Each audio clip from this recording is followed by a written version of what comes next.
Moin. Servus. We are Lisa and Greg.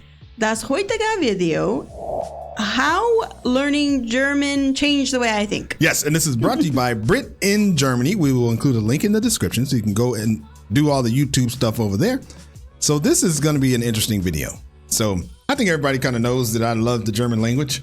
Yeah. And if I wasn't living in Spain needing to learn Spanish, I would be learning German. Yeah, so, I don't know if not everybody knows that, babe. Oh, really? I mean, this is the new German channel. So dang, that's right. We've talked a lot about it in extent in our Greg and Lisa React channel, where there's a lot more German videos there, and then we transitioned to this German channel. Okay, and so, well, let me share something with you. I love the German language. So I don't know why or how. I mean, I had a babysitter that I was like 2-3 years old. I had for like 3 or 4 years. Her name was Mrs. Leapsight. I used to love her. My orchestra teacher was German. My choir teacher was German. My bass teacher was German. Yeah. When I went to college, I took a year. I enrolled in a German class and got kicked out after a couple of weeks because I was an ignorant 18-year-old kid who refused to speak German. Dude, that's exactly what happened. That's exactly what happened. The professor was like, if you say one more thing in English, you're going to be out of the class. And of course, what I do, says something else in English. So she kicked me out. I know. That was dumb. I didn't know him back then. Yeah, that's true. That's true. You didn't. So anyway, and then I was a vocal performance major, and you learn a lot of different languages, or you have interaction with a lot of different languages. That's true. So, and German was one of them. So, but for some reason, I just have always, I learned when I was taking that class how to like pronounce certain words and everything. So every time I saw it, I was just excited to try it. So anyway, that's for the people who are new here. Yeah. Well, we ended up in Spain because, me and my younger son wanted to move here. So. Yeah, exactly. All right. Oh, we're on our way to 20. No, wait, we're not on our way to 20,000. That's on our other channel. Oh, yeah. We're on our way to 5,000. 5,000. So help us get there. That'd be awesome. We'd appreciate it. All right, let's go. Okay. So I was never one of those people that found learning languages easy. I was never one of those gifted people that just seemed to pick them up without much effort. In fact, I would go so far as to say that there were times when I hated learning German. The misunderstandings, the humiliations, it's been a long, humbling process. But something strange happened over time. German didn't just change how I speak, it started to change how I think. And I'm not the only one, there's research on this, and even some of the greatest writers in English, people like Samuel Beckett or T.S. Eliot, they deliberately stepped out of their native tongue to see the world differently. Now, the only foreign languages I've learned to fluency have been Mandarin Chinese, which I've pretty much all but forgotten now, and German. Language learning is something that I came to later in life, so as an adult, and I started learning them out of necessity, not really curiosity, because I've lived in China and I currently live in Germany, so it was something that, I sort of needed to do. And when I moved to Germany and started trying to learn German, Chinese just kept cropping up. And it really took a few months for me to recalibrate my brain. When you move to a foreign country, you will find that suddenly the simplest things become exhausting. Going shopping, filling out forms, talking to the neighbors. Yeah. We know. Every small task became a mirror showing me how limited I was. And we had that experience with us. And probably the most stressful day. I don't know. For sure, living here in Spain, I don't know about it in our lives, but it was up there, was when we went to the bank to try and open a bank account. And we just wanted a bank account, and we didn't know what we were saying. There was nobody there who spoke English, and we left with like 2 bank accounts, some health insurance, and a few other things. Yeah, it was super defeating. And then we needed a password to get logged on to something to even withdraw money. And it was just that moment when we were sitting there feeling so defeated because we knew we were either going to have to go in somewhere to talk to them about needing this code or call. And we just completely shut down. We're just so defeated and sad. So we understand what you're saying. But a lot of the time it was just embarrassing. But underneath all that friction, something else was starting. My brain was beginning to rewire itself. Did you see those speakers? Huh? The speakers right there on the pole? Oh, what's that for? I guess to make like public announcements, maybe. Oh, I don't know. Yeah, that's super interesting. Or sirens? To me, it looks like maybe siren. Yeah. Oh, that's just interesting. As I see that, when I watch the TV shows and stuff, I see or you hear this loud siren going out everywhere. And he filmed it for a reason. Something else was starting. My brain was beginning to rewire itself.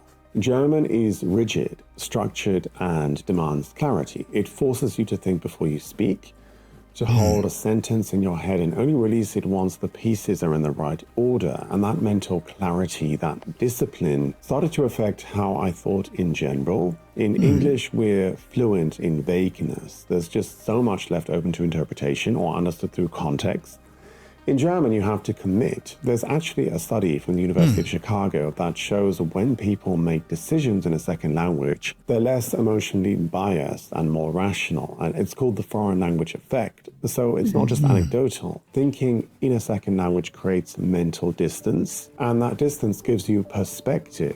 I noticed it most in moments of conflict. I became slower, less reactive, more structured. Partly because I was calmer, but also because the language required it. It's an ever-evolving process of refinement, but I've found myself being able to articulate my thoughts and feelings more accurately with fewer words, and that is partly because of the new concepts and paradigms that German has given me. With any language, there are words and phrases which just don't translate. There's strange, beautiful compound words that say what English never quite could, like Fremdschämen, the shame you feel on behalf of someone else, which was actually kind of crept into the English language because we don't have an equivalent for this. Or something like Torschlusspanik, the fear of closing doors as you age. And that's the thing, like language.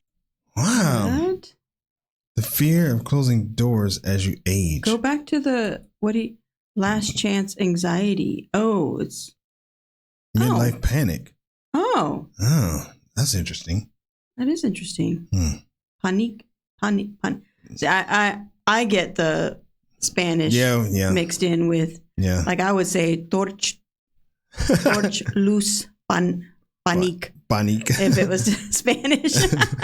The fear of closing doors as you age. And that's the thing, like language shapes attention. If you don't have a word for something, you often just don't even notice it. And the more you expose yourself to a language, the more these hidden ideas start to reveal themselves, which is exactly why.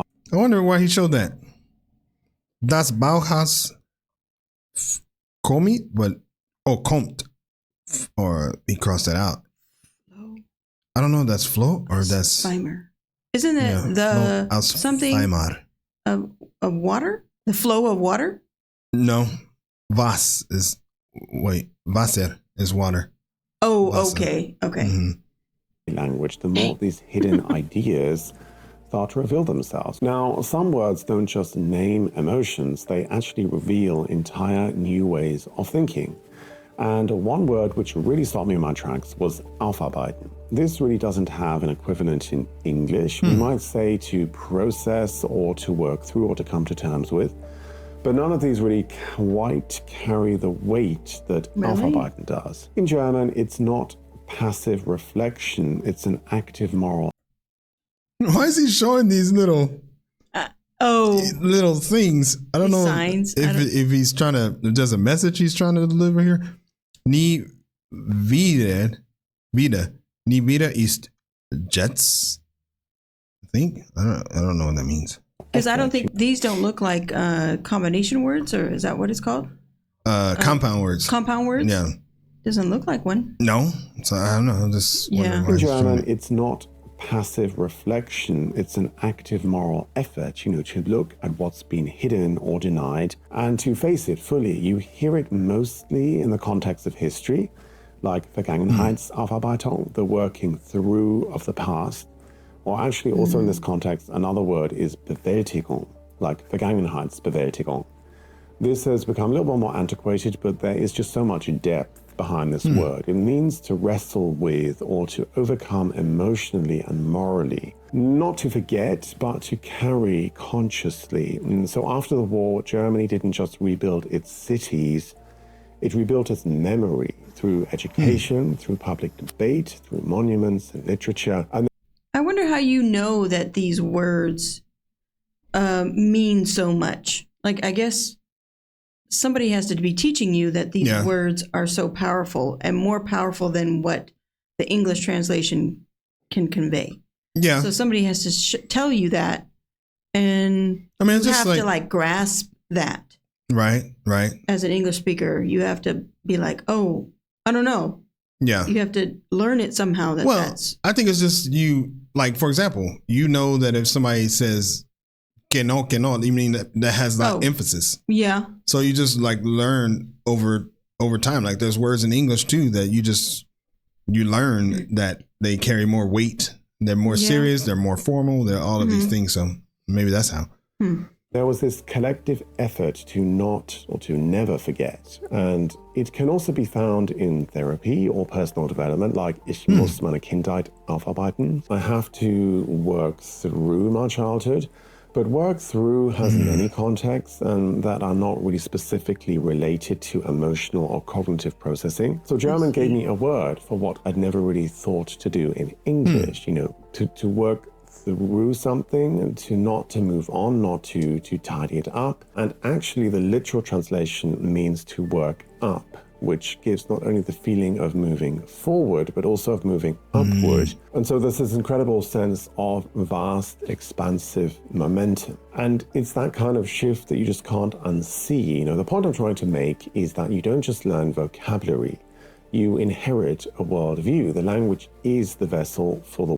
I could see that. I could see that. Like if you were to learn German, you would have a deeper understanding of like the mindset of the country. Of Germans. Yeah, that's interesting. Vocabulary. You inherit a worldview. The language is the vessel for the worldview. And these aren't just sort of interesting trivia. They're emotional categories. Once you learn them, you start to feel them. And that's the thing. Language shapes attention. If you don't have a word for something, you just often don't notice it. And the moment you learn the word, it's really like reality sharpens into focus. Now, this idea isn't new. Samuel Beckett, the Irish novelist and playwright who was awarded the Nobel Prize in Literature in 1969, he wrote in French. He said writing in French helped him write without style. And I think what he meant by this was that it forced him to be clear, to strip everything down and to just be more honest. And T.S. Eliot also used multiple languages in his poetry, not to show off, but because some meanings only exist in certain tongues. Language was never just a tool for them. It was a way of accessing different layers of reality. Now, I'm not comparing myself to Eliot or Beckett, but I understand now why they chose to step outside English, because sometimes to see yourself clearly, you have to speak as someone else. Today, I live between two languages. English is still home, but German has carved out its own mental territory. And sometimes the thought I need only exists in German, not because I forgot the English, but just because the shape of it fits better in German. Oh, interesting. It's a bit of a strange feeling, like living between two windows or two versions of the same world with slightly different lighting. It's disorienting, but also expansive. I didn't learn German to become someone new. I learned it to survive, to live, to make my life better in this country.